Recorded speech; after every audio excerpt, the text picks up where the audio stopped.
Hello all, welcome back to our channel. So students, in this video we will discuss the performance management unit number 5 explanation video of this subject, performance management. Okay, so previous videos lo manam already unit 1 2 3 4 explanation manam channel lo already upload ayi unnayi. So ee video lo unit number 5 that is performance matrix and models. ఓకేనా?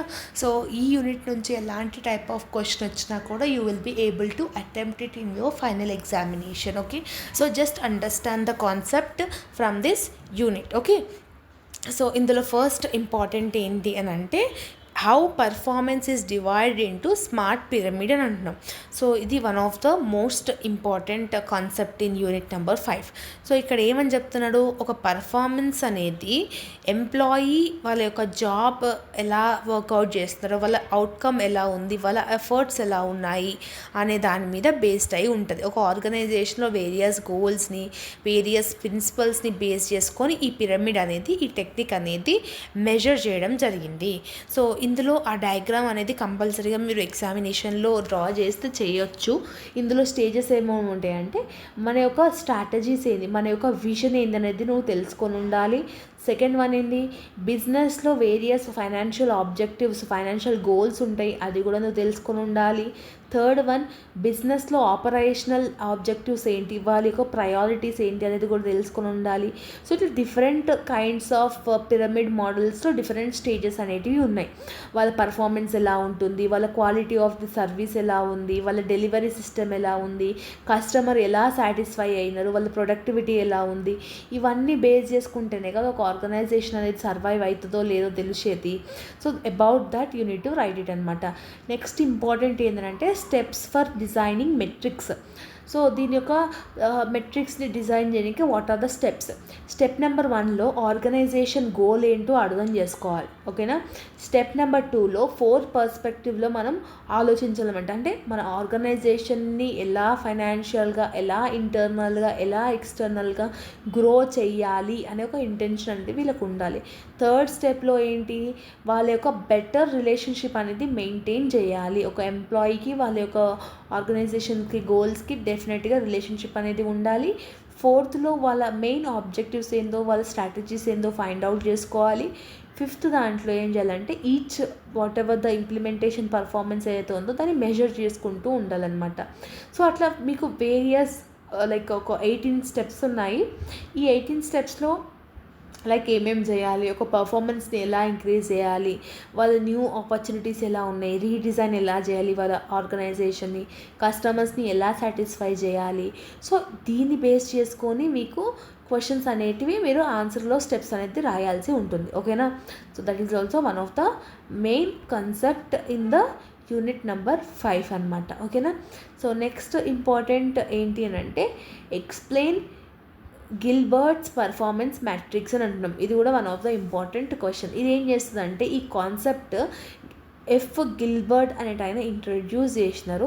ఇదేం చేస్తుంది, managers వాళ్ళ యొక్క పర్ఫార్మెన్స్ని ఎలా increase చేసుకోవాలి, ఎలా fulfil చేయాలి, వాళ్ళ డెసిషన్స్ని కానివ్వండి, వాళ్ళ యొక్క ఫ్యాక్ట్స్ కానివ్వండి, వాళ్ళ యొక్క థింగ్స్ కానివ్వండి, ఎలా వాళ్ళు ప్రొఫెషనల్గా ఇంక్రీజ్ చేసుకోవాలి. సో దట్ వాళ్ళ స్ట్రాటజీస్ కానీ, వాళ్ళ పాలసీస్ కానీ, వాళ్ళ ఇంప్రూవింగ్ లెవెల్స్ కానివ్వండి, ఒక ఎంప్లాయీస్కి వాళ్ళ పర్ఫార్మెన్స్ ఎలా అనేది బేస్డ్ అయ్యి ఉంటుంది అనమాట.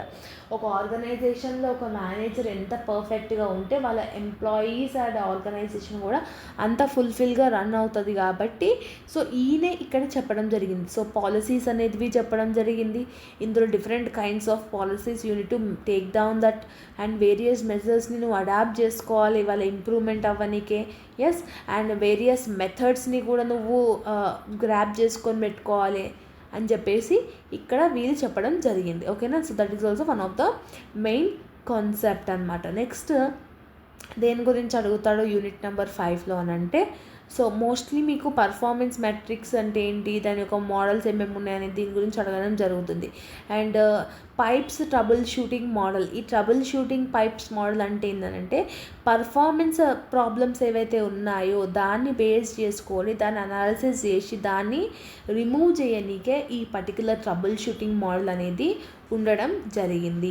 సో ఇదొక డయాగ్రమాటికల్ బేస్లో చెప్పడం జరిగింది. ఇందులో ఏం చేస్తున్నారంటే వాళ్ళ యొక్క ట్రైనింగ్ స్కిల్స్ని ఇంప్రూవ్ చేసుకోవడం కానివ్వండి, వాళ్ళ యొక్క ట్రైనింగ్ సొల్యూషన్స్ ఎలా ఉన్నాయి, పర్ఫార్మెన్స్ మేనేజ్మెంట్స్ ఎలా ఉన్నాయి, కాన్సన్ట్రేట్ ఇన్ ప్రాబ్లమ్ సాల్వింగ్, వాళ్ళకి వచ్చే ప్రాబ్లమ్కి ఎలా సాల్వ్ చేసుకుంటున్నారు, దీని మీద బేస్డ్ అయ్యి వాళ్ళకి ఆ కాన్సెప్ట్ అనేది ఉంటుందన్నమాట. నెక్స్ట్ వన్ ఏంటి అని అంటే ఏటీఐ థియరీ మోడల్, అంటే అట్రిబ్యూట్ ట్రీట్మెంట్ ఇంటరాక్షన్ మోడల్ అని అంటాం. సో ఈ ఏటీఐ మోడల్ అనేది ఒక ట్రైనింగ్ సిస్టమ్ని డెవలప్ చేయడానికే ఈ పర్టికులర్ థింగ్ అనేది ఉంది అనమాట. ఇదేం చేస్తుంది, డిఫరెంట్ హైలైట్ టాస్క్ని ఏదైతే ఉందో ఈజీ వేలో సింప్లిఫికేషన్ చేసి వాళ్ళ యొక్క గోల్స్ని అచీవ్ చేయడానికే it will be useful. Got it. So ఇందులో ప్రొసీజరల్ నాలెడ్జ్ కూడా ఉందన్నమాట. ఇందులో ఏం చేస్తుంది, వేరియస్ లెర్న్ ఏవైతే ఉన్నాయో, వేరియస్ ఇంటెలిజెన్స్ వాయిస్ వర్స్ ఏవైతే ఉన్నాయో ఇవన్నీ బేస్ చేసుకొని దాని యొక్క కాన్సెప్ట్స్ అనేది అవి ఈజీగా బేస్ చేసుకొని దాన్ని పాటిస్తూ ఉంటుందన్నమాట. సో దాన్ని మనం డిక్లరేటివ్ నాలెడ్జ్ అని కూడా అంటాం.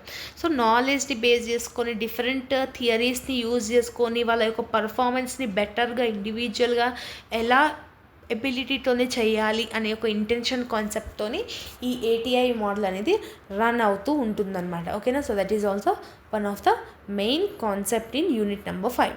సో ఈ కాన్సెప్ట్స్ మీరు నేర్చుకుంటే డెఫినెట్గా ఒక క్వశ్చన్ అయితే వస్తుంది. So I hope that unit number 5 మీకు అర్థమైందని అనుకుంటున్నాను. If you having any further doubts let me know in the comment section. All the very best for your examination as well as your preparation. See you all in next video. Bye bye everyone.